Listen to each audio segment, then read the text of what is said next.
Bientôt, dans l'émission de Luciole Média TV, vous aurez le plaisir de voir apparaître une dame géniale, atypique, qui s'appelle Rachel Kabaya, la fondatrice de Zoé d'Or. Elle est formidable. Restez connectés. Bonjour, ici Amoin de Amoin reçoit aujourd'hui Amoin chez vous une charmante dame, une magnifique dame, une styliste. En tout cas, elle a beaucoup de vertus.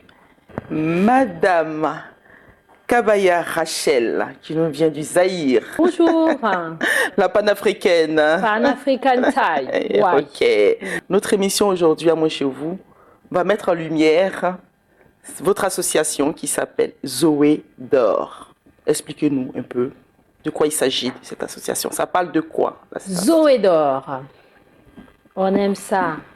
Ah ouais, Zoé, ça veut juste nous dire la vie. Parfait. Et or, qui ne connaît pas l'or, c'est quelque chose de précieux. Alors, Zoé d'Or, une empreinte qui change la vie. Quand Zoé rentre dans votre vie, tout change. On est là pour aider, dans tous les sens. D'accord. Quelles sont les principales actions de l'association auprès des personnes démunies? Alors, pour les personnes démunies, qu'est-ce que nous faisons? L'éducation, en scolarisant les enfants, la santé, nous prenons cela en charge et nous accompagnons dans tous les sens. L'éducation, voilà. L'éducation, la santé. La santé, comment ça, vous prenez ça en charge? Comment? Une prise en charge, c'est pas la mairie qui s'en occupe? Ou la sécurité sociale? Comment est-ce que votre association arrive à prendre en charge un malade, par exemple? Rentrons en profondeur. Oui, en profondeur, c'est-à-dire, nous allons préciser Zoé. Alors, quand on est à Paris, en France, oui, nous travaillons autrement. Quand on est en Afrique, c'est autre. Quand on est en France, sécurité sociale, mairie s'en occupe. Mais quand on est en Afrique, on prend vraiment soin de la santé, le paiement des soins médicaux et l'éducation, le paiement des frais scolaires. Voilà, les ramener quelque part. Pas être assistante sociale, mais rendre indépendant. D'accord, si je comprends bien, Zoé aide les gens, les personnes démunies en Afrique, pas forcément ici, parce que là, vous parlez des cas des Africains, mais est-ce que Zoé prend des personnes démunies ici, en France, ou vous êtes focalisé que sur l'Afrique? En France, nous intervenons, je veux dire autrement, je dis c'est festif.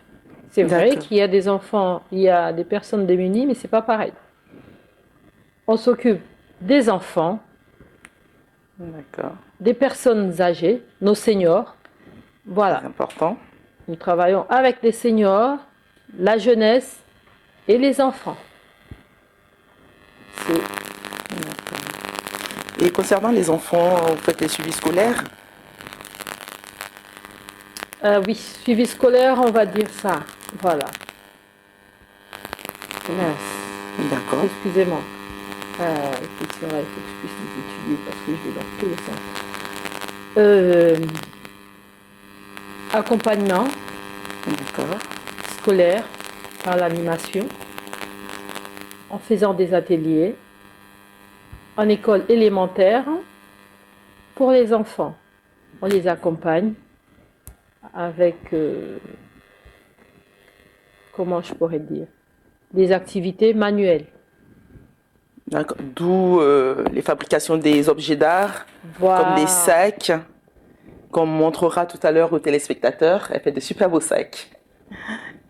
Les enfants à l'école, en élémentaire, on fait des ateliers. On fait de la couture, on fait du tricot, on fait du dessin. Voilà, apprendre aux enfants. Alors, expliquer aux enfants qu'il n'y a pas que... J'aime les médias, j'aime tout ce qui est... Il n'y a pas que le foot. Ah non, voilà, il n'y a pas aussi. Que le foot. Nous avons des mains. Oui. Et nous pouvons faire quelque chose de ça. Tout à fait. Il n'y a pas que le foot. Les enfants, ils apprennent à avoir des activités manuelles. Voilà. Mais vous apprenez seulement, il n'y a que les petits enfants, les enfants qui apprennent les ateliers manuels, ou aussi il y a les adultes, les ateliers adultes. Est-ce que même les adultes, ils peuvent après s'en sortir et y vivre de cet art? Ouais. L'art. Parlons de Là, l'art. Oui, on peut vivre de l'art, mais ça prend du temps. Nous avons les enfants. Nous apprenons des métiers aux enfants avec des ateliers en couture, en tricot, la coiffure, et tout ça pour aider enfin qu'en devenant adultes, ils soient indépendants. Mais nous avons aussi nos seniors. Nos seniors, oui, ils nous transmettent quelque chose. tout à fait. L'association Zoé d'Or, qu'est-ce que je dirais? Une association intergénérationnelle. Enfants, adultes. Les adultes, nos anciens, nos seniors, nous transfèrent quelque chose, ce qu'ils ont eu à voir. Et aux enfants, nous apprenons. On aime à dire chez Zoé d'Or, on donne aux enfants les racines et les ailes. Nos seniors, c'est nos racines et les ailes pour nos enfants. Quand on a des ailes, qu'est-ce que l'on fait? Voilà. On s'envole. On devient indépendant. C'est bien ça. Alors, comment mesurez-vous l'impact de vos actions? Alors, on va faire court. L'association Zoé d'Or, maintenant, bientôt 13 ans d'existence. Nous avons eu des enfants qu'on a accompagnés. Tout à fait. C'est lui que j'aime appeler mon bébé, Benji, Benjamin. Ah, Lui, je l'ai eu à 6 ans et aujourd'hui, c'est un grand. ah oui. Il a fini et là, il travaille. Ça, c'est ma fierté. On a eu plusieurs, mais celui-là, c'est le mien. Il doit être fier. Ah, mon Benji, il vous le dira. Ah bon, super. Alors, comment les citoyens peuvent-ils s'engager auprès de Zoé d'Or? Qu'est-ce qu'ils peuvent apporter à l'association Zoé d'Or? À l'association Zoé d'Or, prendre les enfants en charge, on n'a pas tout ce qu'il faut. Il faut des moyens financiers. Ça, c'est le plus important.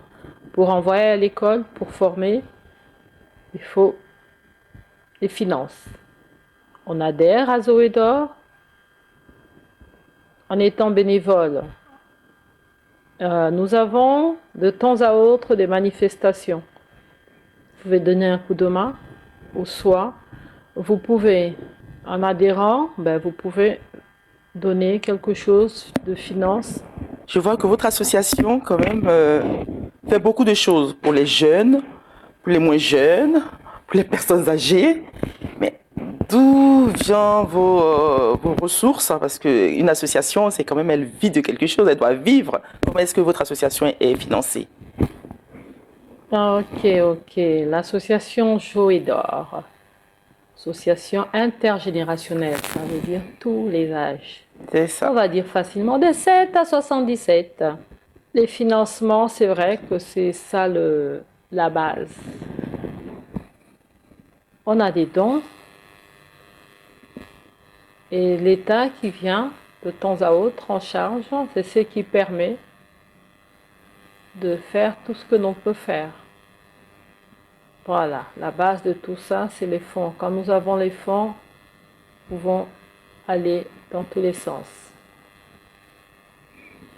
Et les fonds, ça vient des particuliers. C'est la majorité des fonds qui viennent des particuliers ou l'État prend en l'État, 50% quand même, ou, on prend une bonne partie une bonne en partie? charge, Très bien. étant donné qu'il n'y a pas que Zoé d'Or. Donc, voilà, il y a une bonne partie qui est prise en charge.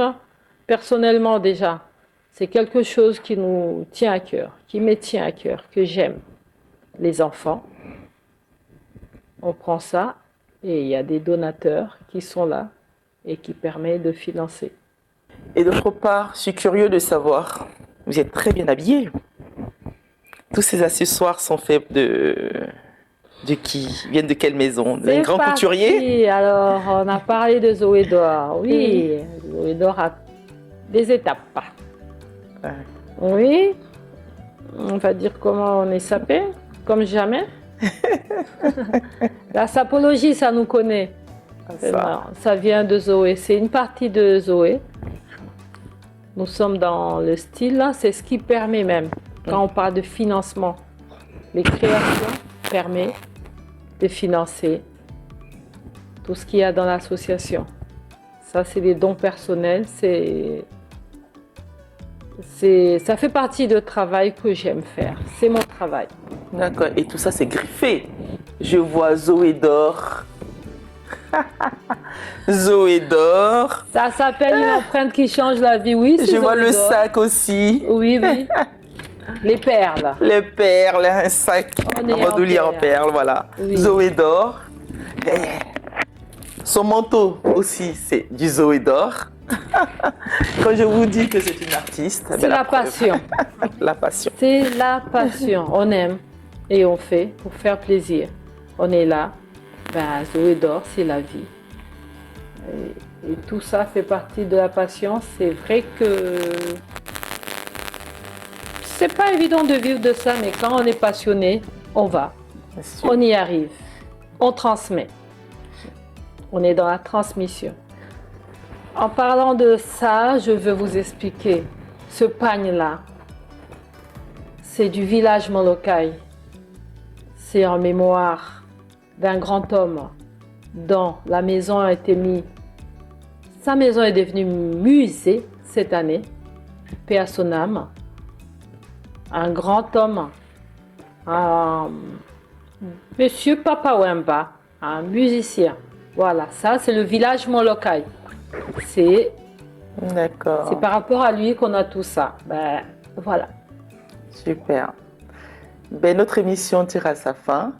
Madame Rachel, mais où est-ce qu'on peut vous contacter pour nous donner votre géolocalisation? On peut vous joindre où? Parce que je suis pressée, j'ai hâte de vous rendre visite assez rapidement pour prendre mon village Molokai. Où prendre le village Molokai? Il n'y a pas que village Molokai. Ah bon? Oui. Il y a nos flèches, South Africa.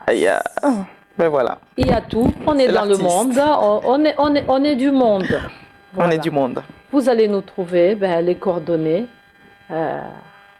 Sur Paris, parce que nous, on est vraiment Madame Rachel Kabaya. Elle l'exerce totalement avec la sauce Zoé d'Or en France, à Paris. Mais il y a autre endroit où se situe l'association Zoé d'Or.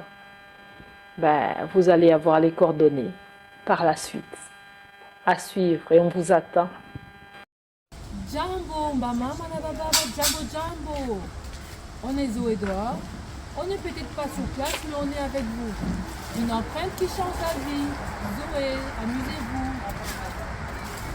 Waouh!